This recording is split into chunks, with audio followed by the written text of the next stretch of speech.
Students, whatever homework is given to you, you have to submit it on the very next day between 8 am to 1 pm to the given WhatsApp number, and it is compulsory to submit your homework as your attendance will be marked on the basis of your submission. नमस्कार विद्यार्थी मित्रों, आज हम लोग subject Hindi standard जो 10th poem number जो 13 जो है साधुपदेश,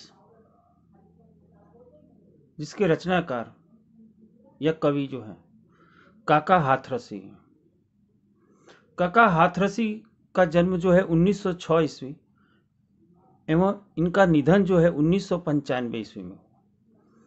काका हाथरसी हिंदी के जाने माने हास्य व्यंग्यकार थे। आपने हिंदी जगत में एक विशेष पहचान बनाई थी। मूल इनका नाम जो था प्रभुलाल गर्ग था, पर हाथरस में एक नाट्य मंचन के दौरान आपने काका की भूमिका निभाई थी और तभी से आपने स्वयं अपना तकल्लुस या उपनाम काका हाथरसी रख लिया। हिंदी के हास्य कवियों को मंच देने का श्रेय जो है इन्हें जाता है। जहां कहीं भी हास्य कवि सम्मेलन आयोजित होते थे, वहां काका की अनिवार्य अनुपस्थिति होती थी। काका हाथरसी ने कुल मिलाकर 42 संकलन लिखे थे। हास्य और व्यंग्य के क्षेत्र में आपके सुपुत्र जो है निर्भय हाथरसी का नाम भी प्रसिद्ध है। 1995 में आपको भारत सरकार द्वारा प्रतिष्ठित पद्मश्री से भी सम्मानित किया गया था। हिंदी अकादमी दिल्ली द्वारा प्रतिवर्ष काका हाथरसी पुरस्कार भी प्रदान किया जाता है, दिया जाता है। ये जो काव्य हम पढ़ने जा रहे हैं, यह हास्य जो व्यंग्य है, ये ढोंगी एवं धूर्त बाबाओं की लीला का चित्रण किया गया। साधु उपदेश शीर्षक से तो लगता है कि साधु अर्थात तो सज्जनों का उपदेश होगा, पर कवि ने व्यंग्य शैली अपनाकर ऐसे साधु ढोंगी बाबा आदि के प्रति अपना आक्रोश या गुस्सा प्रकट किया है। पोथी पढ़ने और माला फेरने से कुछ नहीं होता। एक और हम राम नाम जपते रहें, गौमुखी हाथ में डाल माला के दाने को फेरते रहें, तो दूसरी ओर मीठी छुरी भी हम चलाते रहें।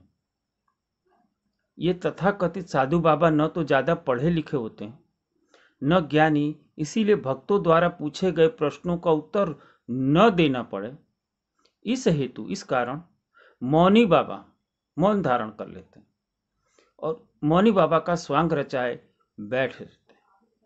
वे मौन रहकर जीव जगत और माया संबंधी असंगत बातें, मन गढ़ंत बातें किए जाते हैं।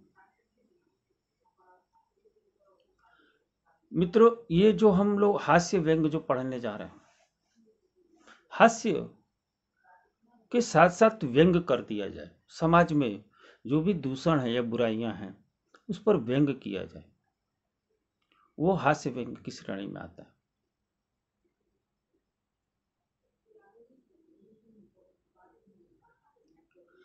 काका हाथरसी जो है इसमें निपुण थे।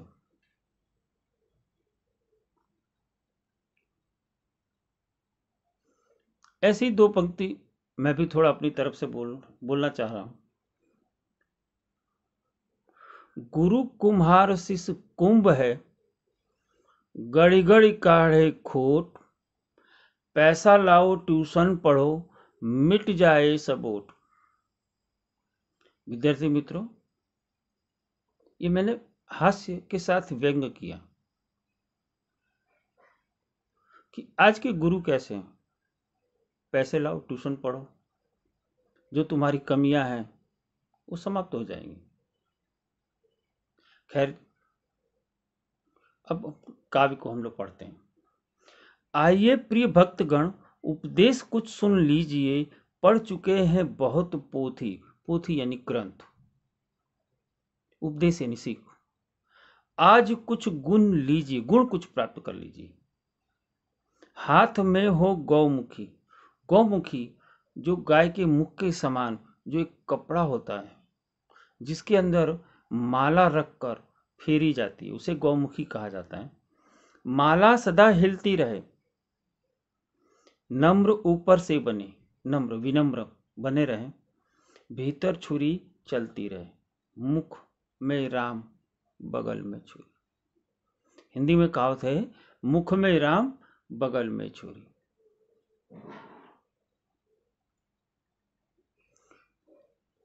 मित्रों, आज की तारीख में टेलीविजन पे आए दिन आप लोग कुछ ऐसे ढोंगी बाबा, सभी की बात नहीं कर रहा मैं, कुछ ऐसे जो गिने चुने जो ढोंगी बाबा हैं, आप लोग या तो उन्हें जानते भी हों या टेलीविजन में आए दिन उनकी खबरें भी पढ़ते सुनते होंगे।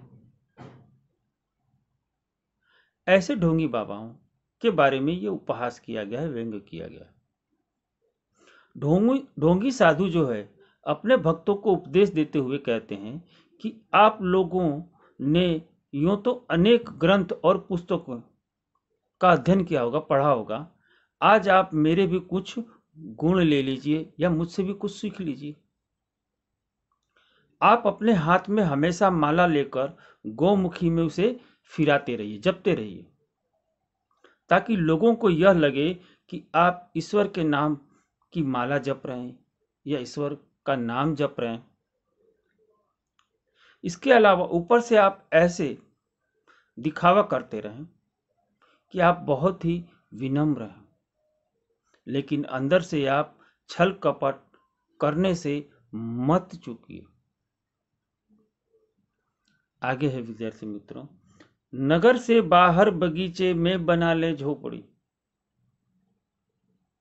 ढोंग करने के लिए ऊपरी दिखावा करना जरूरी है, इसीलिए साधु का सच्चा वेश बनाने के लिए कुछ चीजों का सहारा ले लीजिए आप।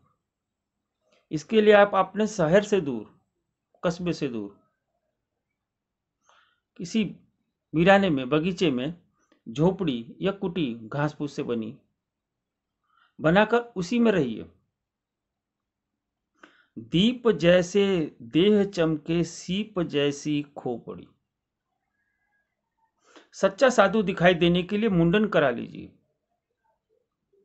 जिससे आपका सिर जो है सीप के समान चमकता रहे, और शरीर पर जो है जगह जगह चंदन का भी लेप कर लीजिए।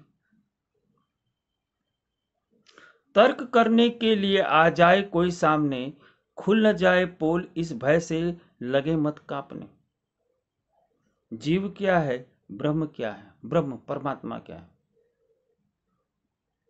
जैसे कोई तर्क करने आ जाए, बहस करने आए, पूछने आ जाए, अगर आपसे कोई तर्क कर रहा है, कोई बहस कर रहा है, आप तो डरकर भयभीत न हो। आप डरे नहीं कि आपकी पोल खुल जाएगी, हिम्मत से काम लें और निडर बने रहें।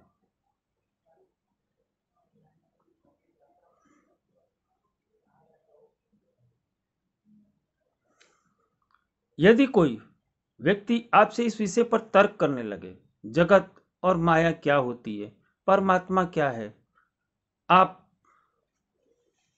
कौन है, मैं कौन हूं, तो आप इस बातों पर बिल्कुल मत घबराइए। आगे जो है,